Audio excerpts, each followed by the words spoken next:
Hello everybody. आज फिर से एक नया इनिशिएटिव लेकर के हाज़िर हूँ।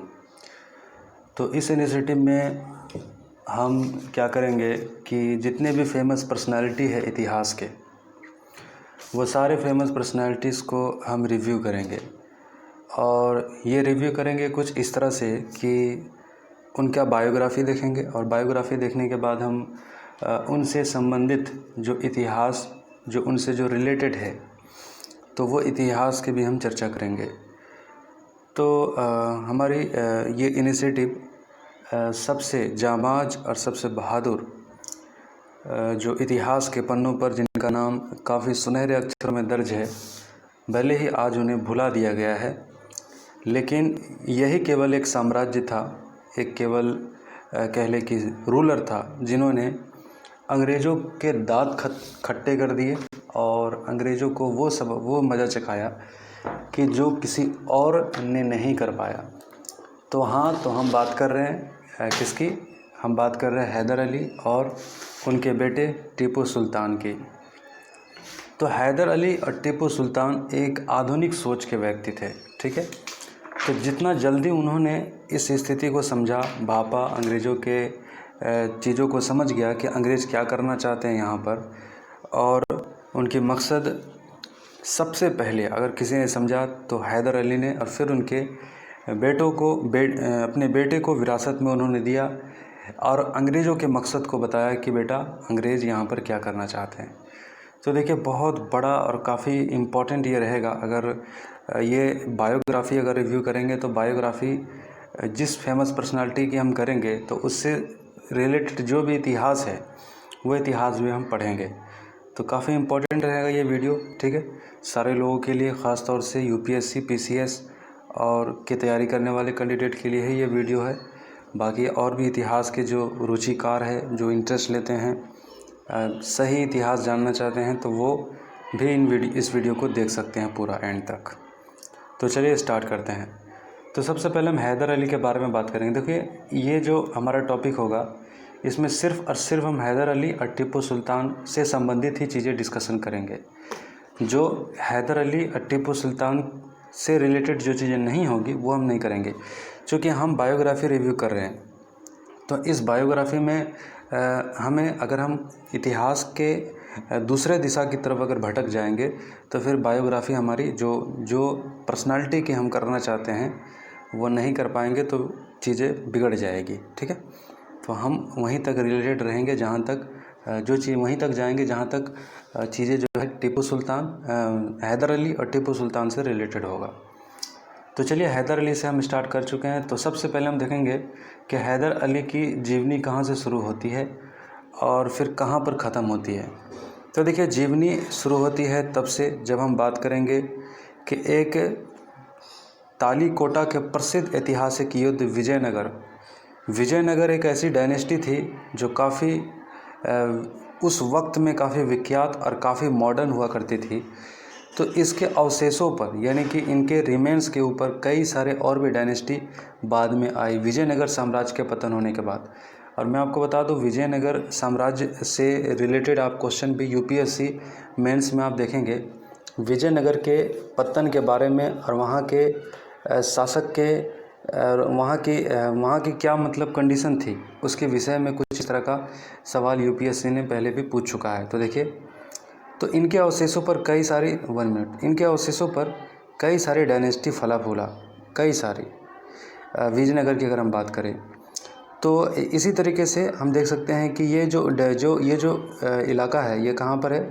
ये कर्नाटक है आपका, मद्रास, जिसको आप पहले मैसूर के नाम से जाना जाता था, ठीक है।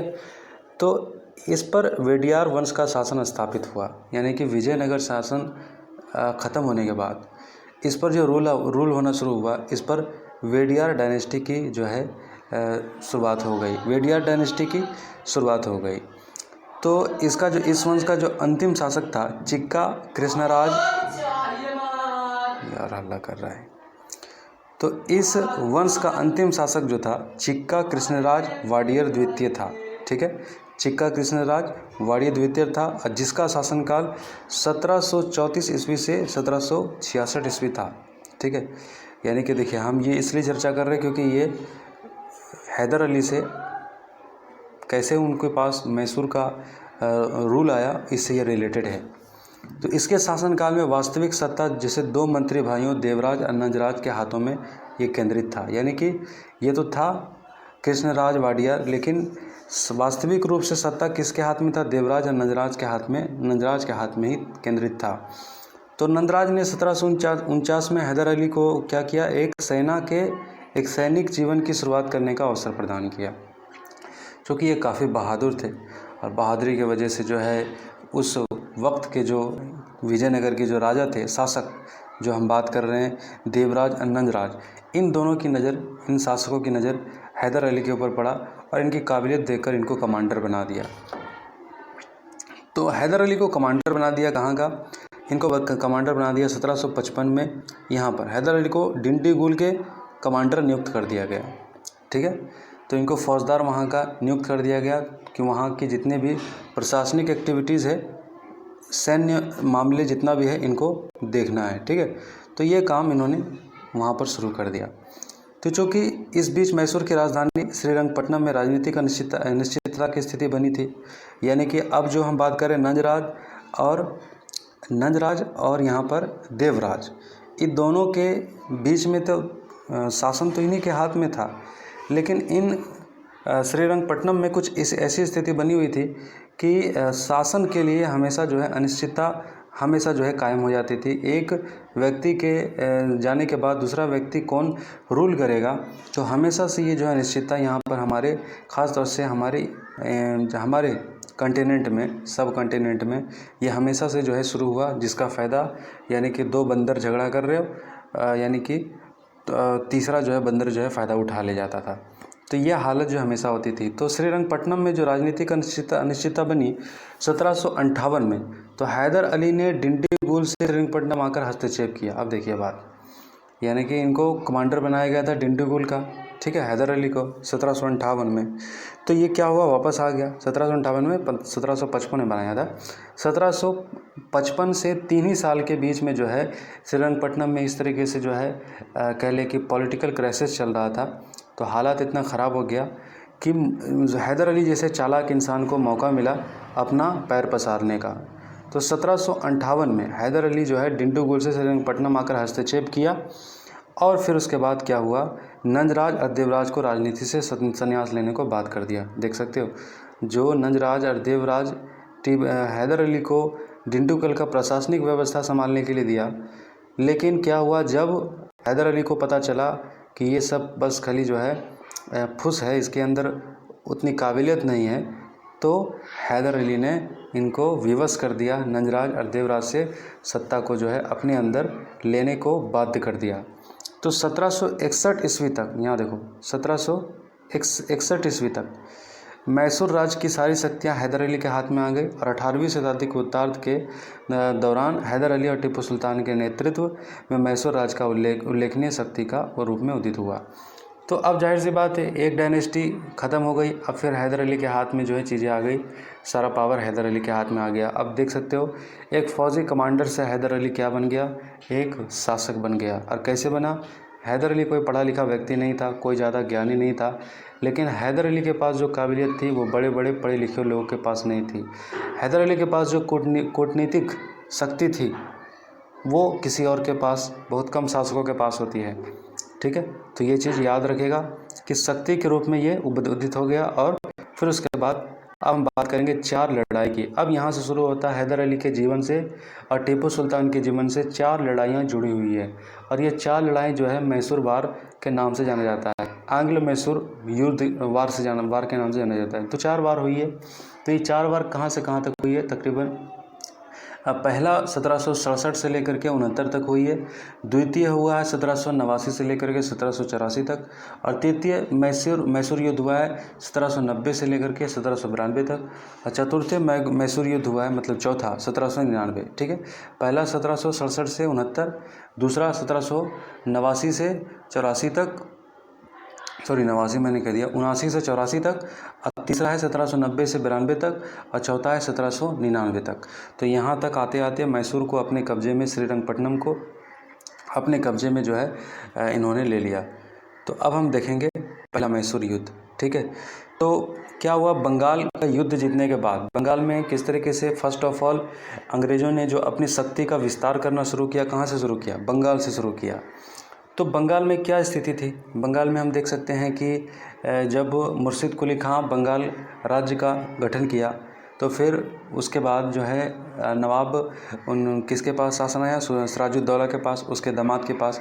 सिराजुद्दौला के बीच में जो है क्या हुआ कि कन्फ्लिक्ट होना शुरू हुआ बंगाल में। कन्फ्लिक्ट हुआ कैसे, क्योंकि जो अंग्रेज़ थे रॉबर्ट क्लाइव, ये क्या कर रहा था, ये दस्तक का मिस यूज कर रहा था। देखो दस्तक मुग़लों के द्वारा दिया जाता था, जिस पर जो है कर में विशेष छूट दिया जाता था कि जिसके पास दस्तक है यानी कि मुग़ल साम्राज्य का, तो उसको करों में छूट दिया जाता था। तो दस्तक का मिस यूज टैक्स बाईपास करने के लिए अंग्रेज कर रहा था, टैक्स नहीं दे रहा था, जबकि बंगाली व्यापारियों को टैक्स देना पड़ रहा था, लेकिन ये टैक्स देने के लिए तैयार नहीं था, अंग्रेज़ टैक्स देने के लिए तैयार नहीं था। तो ये चीज़ सिराजुद्दौला को काफ़ी ठेस पहुंचा रहा था। मुर्शिद कुली खान के दौर में तो ऐसा नहीं हुआ, लेकिन सिराजुद्दौला के वक्त में ये चीज़ें अब होनी शुरू हो गई। अंग्रेज अपने आप को पावरफुल समझने लगा था और दस्तक का मिस यूज करके पावर को जो है पावर को इंजॉय कर रहा था। मतलब अपने आप में ये सोच रहा था कि अगर हो भी जाए लड़ाई तो फिर हम लड़ने के लिए काबिल हैं। तो इतना अपने आप को जो है कॉन्फिडेंट हो चुका था अंग्रेज, तो उन्होंने दस्तक बाईपास किया। फिर उसके बाद इससे भी बड़ा चुनौती उसने क्या कर दी कि एक किला का निर्माण करना शुरू कर दिया। जब किला का निर्माण शुरू कर दिया तो सिराजुद्दौला को लगा कि ये तो हमारी संप्रभुता पर सीधा ठेस पहुंचाना है। तो फिर अचानक में जो सिराजुद्दौला जवान गर्म खून वाला व्यक्ति है ना, तो ये क्या हुआ कि बहुत ज़्यादा उत्तेजित हो गया और गुस्से में फूले हुए इन्होंने अटैक कर दिया एक ब्रिटिश कॉलोनी के ऊपर। और यहाँ पर उन्होंने एक ही कमरे में 100 बंदों को डाल करके उसको लॉक कर दिया। तकरीबन उसमें से कह लें 99% ब्रिटिश नागरिक जो थे वो मारे गए। तो फिर उसके बाद जो है ये करके वो आकर के जश्न मनाने लगे कि हम बहुत बड़ा तीर मार दिए सिराजुद्दौला ने। लेकिन फिर क्या हुआ, उन्होंने अंग्रेज़ों को बहुत हल्के में ले लिया। ब्रिटिश कॉलोनी पर हमला करके उन्होंने सोचा कि ये लोग डर जाएंगे, यहाँ तो छोड़ देंगे, लेकिन ऐसा कुछ नहीं हुआ। सिराजुद्दौला जिस भवक में थे वो उल्टा पड़ गया। अंग्रेज़ों बहुत कूटनीतिक और बहुत चालाक और मॉडर्न टेक्नोलॉजी और आइडियोलॉजी के व्यक्ति थे। उन लोगों ने सिराजुद्दौला को बहुत हड़बड़िया और बहुत ही बेवकूफ़ जो है समझा। उन्होंने क्या किया, अच्छी प्लानिंग की। वो उनको तो खदेड़ दिया गया, लेकिन वो वहाँ से भागे नहीं थे बंगाल से। उन्होंने बंगाल से कुछ ही दूरी पर एक आइलैंड पर पनाह लिया, है कि नहीं, और वहाँ पर से जो है इंग्लैंड से संपर्क बनाया। कई सारे फौजी दस्ता और जो है संसाधनों का डिमांड किया। वहाँ से लोग काफ़ी सपोर्ट करने के लिए जो है उन्होंने वहाँ पर मंगाया। और फिर सिराजुद्दौला के ही कोर्ट में जितने भी इम्पोर्टेंट व्यक्ति थे, जैसे कि मीर जाफ़र, ठीक है, और फिर उसके बाद देख लें कि मीर जाफ़र के बाद जो वहाँ का जो फाइनेंस मिनिस्टर था, सिराजुद्दौला के कोर्ट का जो फाइनेंस मिनिस्टर था, और फिर उसके बाद जो उनके जितने भी कह लें कि जितने भी मेन सेनापति और सारे जो मुख्य व्यक्ति, उन सभी को अंग्रेज़ों ने ख़रीद लिया। ठीक है, अंग्रेज़ों ने ख़रीद लिया कि भाई अगर जीत गए तो आधा आधा, मतलब आधा आधा नहीं, मतलब शेयर कर लेंगे आपस में। ठीक है, तो इस तरीके से लालची लोग तो थे ही, तो सिराजुद्दौला को धोखा दिया। और 1757 की जो है प्लासी की लड़ाई हो गई। और देखो प्लासी की लड़ाई भी बड़ा इंटरेस्टिंग है अगर बताऊं तो। देखो प्लासी इसलिए कहा जाता है कि प्लस फूल वहाँ पर उगा करता था।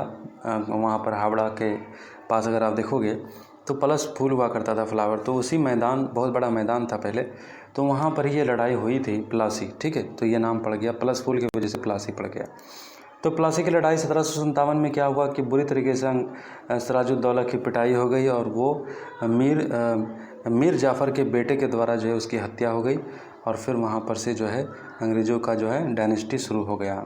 1757 में अंग्रेज़ों ने फिर जो है एक कठपुतली नवाब को वहाँ पर बैठा दिया, मीर जाफ़र को। और फिर उसके बाद मीर जाफ़र को लूटना शुरू किया। फिर उसके बाद फिर इसी तरीके से बंगाल के जो है स्थिति दिन ब दिन ख़राब होती चली गई और पूरे तरीके से बंगाल का पावर अंग्रेज़ों के हाथ में आ गया। ठीक है, मीर जाफ़र के बाद भी और है, इसका हम रिव्यू करेंगे लड़ाई के बारे में, तो फिर और अच्छे से हम डिस्कशन करेंगे।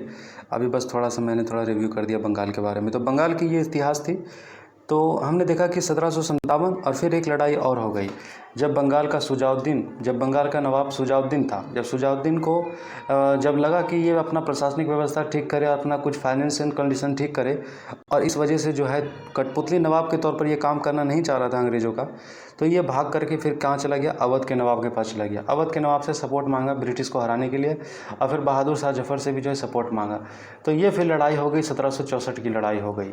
यानी कि 3 सबसे बड़ा अहम पावर भारत का अंग्रेज़ों के साथ जो है भिड़ने के लिए तैयार था। एक था अवध का नवाब, एक था बंगाल का नवाब जो कि कठपुतली नवाब के तौर पर काम नहीं करना चाह रहा था, भाग करके अवध के नवाब के पास गया, ये दूसरा। और तीसरा था बहादुर शाह जफ़र जो कि पूरे भारत का साम्राज्य था जिसके अंदर में, लेकिन नाम निहात साम्राज्य था उस वक्त। ठीक है, तो ये तीनों मिल करके अंग्रेज़ों पर हमला किया, और फिर क्या हो गया, यहाँ से भारत की तकदीर बदल गई, अंग्रेज़ों की तकदीर बदल गई, भारत की तकदीर मतलब अंग्रेज़ों के हाथ में चली गई कि वो डिसीजन करेंगे कि अब आगे क्या होगा। तो 1764 की बक्सर की लड़ाई हो गई, और ये बक्सर की लड़ाई में बहुत पिटाई हो गई तीनों को, अवध के नवाब, बंगाल के शुजाउद्दीन को, और फिर उसके बाद नवाब को और फिर बहादुर शाह जफ़र को, तीनों को एक साथ शिकस्त किया। तब देख सकते हो कि कोई अंग्रेज़ों के सामने कोई टिकने वाला नहीं था। ये तीनों को, जो कि सबसे ज़्यादा पावरफुल उस टाइम में हुआ करता था, ये तीनों को हरा दिया।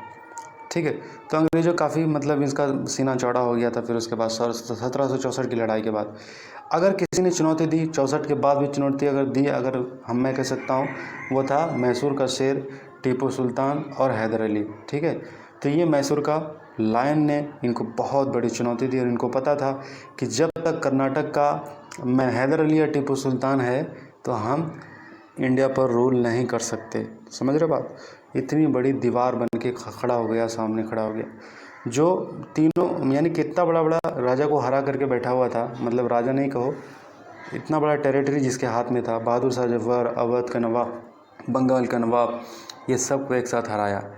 तो प्रथम आंग्ल मैसूर युद्ध फिर कैसे शुरू हुआ देखिए। तो इनके बाद क्या हुआ कि 1764 के बाद अंग्रेज़ों का जो है मतलब कह ले कि क्या कहते हैं उसको, क्या कहते हैं, दिलो मतलब उसके अंदर जो हिम्मत है बहुत ज़्यादा बढ़ गया। तो हैदराबाद के निज़ाम 1766 के साथ संधि किया। जब पता था, मतलब देखो संधि का मतलब एक समझ लो पहले बात, असल क्या था ना कि ये संधि क्यों करता था अंग्रेज, तो वो संधि इसलिए करता था कि जब हम किसी एक यहाँ के शासक से लड़ेंगे तो दूसरा उसमें बीच में नहीं आना चाहिए। ठीक है, और फिर जब हार भी जाता था तो भी संधि करता था। तो हार भी जाने के बाद संधि करने का मकसद क्या होता था कि ये चाहता था कि अब थोड़ा हम कमज़ोर हो गए, थोड़ा हम थक गए, तो अब क्या करो भाई, अब संधि कर लो, संधि कर लो, संधि कर लो। तो वो संधि कर लेता था तो वक्त मिल जाता था। तो जाहिर सी बात है, अगर मैं आपको 2 घुसा मारूं और आप कहने लगो भाई भाई भाई सॉरी सॉरी सॉरी सॉरी, और फिर उसके बाद जो है सॉरी बोल करके आप ट्रीटी कर लो कि भाई देखो इतना वक्त तक हम लोग लड़ाई नहीं करेंगे, और फिर उसके बाद जो है कुछ टाइम के बाद फिर आप खा पी करके मोटा हो जाओ और फिर आ जाओ मुझे 2 घुसा के बदली 4 घुसा मारने के लिए, तो फिर भैया ये तो अच्छी बात नहीं है ना। अब वक्त मांग करके चीटिंग कर लेते हो। तो अंग्रेज ऐसा ही करता था, यानी कि संधि करता था, उसके पीछे लड़ाई की तैयारी करता था कि इसको मारना है, इसको हराना है। ठीक है, तो इस तरीके का इसका संधि का ये मकसद हुआ करता था। पहला कि कुछ वक्त मिल जाए, और दूसरा कि एक दुश्मन को दूसरे से अलग कर दे, ताकि हम जब किसी के ऊपर अटैक करें तो कोई इसकी मदद के लिए नहीं आए। तो मैसूर के ऊपर जब इसको अटैक करना था तो हैदराबाद के निज़ाम के साथ 1766 में संधि कर ली कि भैया आप मैसूर के बगल में हैं तो आप इसकी मदद करने के लिए नहीं आ जाना, तो संधि कर लिया। तो फिर उसके बाद क्या हुआ, तो हैदर अली को अच्छा नहीं लगा ना कि भैया ये तो क्या कर रहा है, संधि कर लिया हमारे बगल वाले नवाब के साथ, तो अच्छी बात नहीं है। तो उन्होंने हैदर अली से सुरक्षा प्रदान करने का वचन दिया कि भैया हम देखिए आप कैसे डरा रहा है, यानी कि आप देख सकते हो निज़ाम से संधि कर रहा है, हैदराबाद के निज़ाम से संधि कर रहा है, और हैदराबाद के निज़ाम को मैसूर से डरा भी रहा है कि क्या भाई अगर आप मेरी संधि को कर लोगे, मेरा मतलब आप इसको कोई सपोर्ट नहीं करोगे, तो हम आप क्या करेंगे, प्रोटेक्ट करेंगे। किससे प्रोटेक्ट करेंगे, मैसूर से प्रोटेक्ट करेंगे, यानी कि हैदर अली से प्रोटेक्ट करेंगे अगर ये एक्सपेंड करेगा। चूँकि एक्सपेंशन चल रहा था हैदर अली का, चूँकि लड़ाई इन्होंने भी जो है काफ़ी एक्सपेंशन की नीति अपना ली थी, और इन्होंने भी ये चाह रहे थे कि जो है आगे तक एक्सपेंशन की जाए, केरला तक एक्सपेंशन भी किया था। ठीक है, तो हैदराबाद के निज़ाम से संधि कर ली, और हैदराबाद के निज़ाम को ये डरा दिया ये कह करके कि हम आपको सपोर्ट करेंगे, मैसूर के शासक से यानी कि हैदर अली से आपको मदद करेंगे, ये वचन ले लिया। और फिर 1766 में हैदर अली मराठों के आक्रमण का सामना कर रहा था। अब देख लीजिए, अब 1766 में हैदर अली क्या कर रहा था, देखिए इतना बहादुर, अगर ये अंग्रेज़ डायरेक्ट अगर इस पर हमला करता या फिर कभी भी डायरेक्ट कितना भी अंग्रेज़ों का पावर होता तो हैदर अली को कभी नहीं हरा पाता। लेकिन हैदर अली की शक्ति कैसे कमज़ोर हो रही थी, हैदराबाद के निज़ाम से लड़ाई हो रही थी, मराठा से लड़ाई हो रही है, मराठा भी इतना शक्तिशाली हुआ करता था कि मतलब कोई भी एक डायनेस्टी चाहता था तो अंग्रेज़ों को जो उठा के फेंक देता था बाहर। लेकिन ये अंग्रेज़ों ने सबको लड़ा करके सबको कमज़ोर कर दिया। तो 1766 में क्या कर दिया, ये आक्रमण कर रहा था, यानी कि मराठा आक्रमण कर रहा था मैसूर के ऊपर। तो उसी समय अंग्रेज़ों ने हैदराबाद को निज़ाम को सामरिक सहायता दी और मैसूर पर आक्रमण करने के लिए उकसाया। जिस वक्त 1766 में मराठों के बीच में उलझा हुआ था हैदर अली, उसी वक्त क्या किया, ये अंग्रेज़ों ने हैदराबाद के निज़ाम को उकसा दिया, जिसको कहा था 1766 में जिससे संधि की कि हम आपको प्रोटेक्ट करेंगे मैसूर से। अब इसको उकसाया क्या कि आप भी अटैक कर दो। मतलब अभी हैदर अली बिजी है लड़ाई में, किसके साथ, मराठा के साथ। मराठा ने अटैक किया तो और इधर हैदराबाद के निज़ाम को भी ये कह रहा है कि तुम भी अटैक कर दो। यानी कि देख सकते हो कितना ताकतवर होगा ये, अंग्रेज़ को कितना इससे डर लगता था, देख रहे हो। तो इससे क्या हुआ, हैदर अली को बहुत गुस्सा आया, बहुत ज़्यादा। तो इसने भी कूटनीतिक काम लिया, बहुत अच्छे तरीके से कूटनीतिक काम लिया और उन्होंने सोचा कि मराठा को बाद में देखेंगे और निज़ाम को भी बाद में देखेंगे, पहले भैया तुम्ही को देखेंगे। तो अंग्रेज़ों से कहा कि भैया पहले तुम्हारा हिसाब किताब कर लेते, रुक जाओ। तो हैदर अली ने क्या किया, मराठों से संधि कर ली कि भैया छोड़ो, लड़ाई मत करो, प्यार मोहब्बत से रहना चाहिए, है ना। और फिर महफूज खां की मदद से जो है बंगाल क्या किया, हैदराबाद के नवाब से भी संधि कर ली, ठीक है। मराठा से संधि कर ली कि भैया लड़ाई नहीं करो, और महफूज खान की मदद से हैदराबाद के नवाब से भी संधि कर ली। और फिर उसके बाद अंग्रेज़ों को चुनौती दी, आओ भैया दो दो हाथ कर लेते हैं, ठीक है। तो हैदर अली ने अंग्रेज़ों को मित्र राज कर्नाटक पर आक्रमण कर दिया। अब मित्र राज यानी कि उनके जहाँ पर टेरिटरी थी, कॉलोनी थी जहाँ पर अंग्रेज़ों की, वहाँ पर हैदर अली ने क्या कर दिया, आक्रमण कर दिया। चूँकि माही को पहले ही जो है छीन लिया था, एक स्टेट था वहाँ पर छोटा सा, तो माही चूँकि हैदर अली के कंट्रोल में था, तो अब इसके बदले में कर्नाटक पर आक्रमण कर दिया। अंग्रेज़ों ने हैदर अली एवं निज़ाम को सितंबर 1767 ईस्वी में क्या किया, 1 मिनट देखो यहाँ पर इन्होंने क्या किया, 1 मिनट देखो, सॉरी थोड़ा बड़ा हो रहा है। तो देखो 1700 मित्र राज कर्नाटक पर आक्रमण कर दिया और अंग्रेज़ों ने हैदर अली निज़ाम को सितंबर 1767 ईस्वी में संगम नाम के स्थान पर जो है हराया। अंग्रेज़ों ने हराया, हाँ सही बात है। देखो अंग्रेज़ों ने कैसे हरा पाया, अंग्रेज़ों ने कैसे हराया, धोखेबाजी से हराया, ठीक है। तिरुवनंतमलाई नामक स्थान पर पराजित कर दिया। तो अवसरवादी निज़ाम ने फिर से पाला बदला और फरवरी 1798 में अंग्रेज़ों को संधि कर ली। देखो निज़ाम के साथ संधि था हैदर अली का संधि था ना निज़ाम के साथ। महफूज खां की मदद से संधि कर लिया था, मराठा के साथ भी संधि कर लिया। देखो मराठा ने तो धोखा नहीं दिया, लेकिन निज़ाम ने धोखा दिया। कैसे धोखा दिया, जो संधि को तोड़ दिया और फिर से अंग्रेज़ों के साथ में जाकर के 1768 में अंग्रेज़ों का सपोर्ट करने लगा। तो हैदर अली ने इस धोखे को सही जवाब देते हुए एक बार फिर से अंग्रेज़ों पर आक्रमण कर दिया। तो अब देखा, हैदर अली ने देखा कि भाई साहब आप अंग्रेज़ों की सपोर्ट कर रहे हो ना, तो रुको मैं फिर से अंग्रेज़ों पर आक्रमण करता हूँ। तो तो उसने क्या किया, मैंगलोर के बम्बई से आए प्रशिक्षित सैनिक टुकड़ी को बुरी तरह हराया। और फिर क्या हुआ, जो मैंगलोर से जो ब्रिटिशर ने जो सैनिक भेजी थी उसको बुरी तरीके से पिटाई किया हैदर अली ने। और फिर 1769 के आते आते उसने अंग्रेज़ों के मद्रास तक धकेल दिया। मतलब देख रहे हो हैदर अली ने किस तरीके से अंग्रेज़ों की मजा चखाई। तिरुवनंतमलाई नामक स्थान पर इनकी हार हुई। फिर उसके बाद हैदर अली ने बहुत अच्छे तरीके से पलटा अंग्रेज़ों के ऊपर, और फिर ये जो पलटा 1769 में अंग्रेज़ों को मद्रास तक के धकेल दिया, पीछे धकेल दिया। तो अस्तित्व का संकट देखते हुए अब क्या हुआ, यहाँ पर अंग्रेज़ों को अपना अस्तित्व का संकट दिखने लगा। और अप्रैल 1769 में अंग्रेज़ों ने हैदर अली के शर्तों पर मद्रास के संधि कर ली। अब देख सकते हो संधि करने का मकसद समझ रहे बात। अब देखो यहाँ पर फिर संधि हो रहा है। 1769 में जब अंग्रेज़ों की पिटाई किया हैदर अली ने, तो अंग्रेज़ों के होश ठिकाने लगे और फिर इन्होंने फिर कहने लगे कि भाई साहब एक काम करो, हम लोग फिर से संधि कर लेते हैं, झगड़ा वगड़ा नहीं करते भैया, मिलजुल कर रहना चाहिए। और संधि करने का मकसद मैंने आपको शुरू में बताया ना, क्या था कि थक गए अब और थोड़ा वक्त मिल जाएगा, फिर से नया नीति बनाने का वक्त मिल जाएगा। फिर से तुमको तो 2 चाट मार दिया, ज़रा सा तो कमज़ोर ज़रूर हुआ होगा, अगली बार जो है 4 चाट मार के गिरा देंगे, ठीक है। तो अंग्रेज़ हैदर अली का युद्ध का खर्चा जुर्माना देंगे। तो हैदर अली ने भी थोड़ा सा सीना चौड़ा किया, भैया ठीक है, हम तभी तुम्हारे साथ संधि करेंगे जितना हमारा खर्चा हुआ, ये सारा खर्चा आपको देना पड़ेगा। तो ये था पहला लड़ाई, फर्स्ट आंग्ल मैसूर वार। ठीक है, तो बड़ा हो जाएगा तो इसीलिए दूसरा पार्ट में इसको लेकर के आएंगे। Thank you.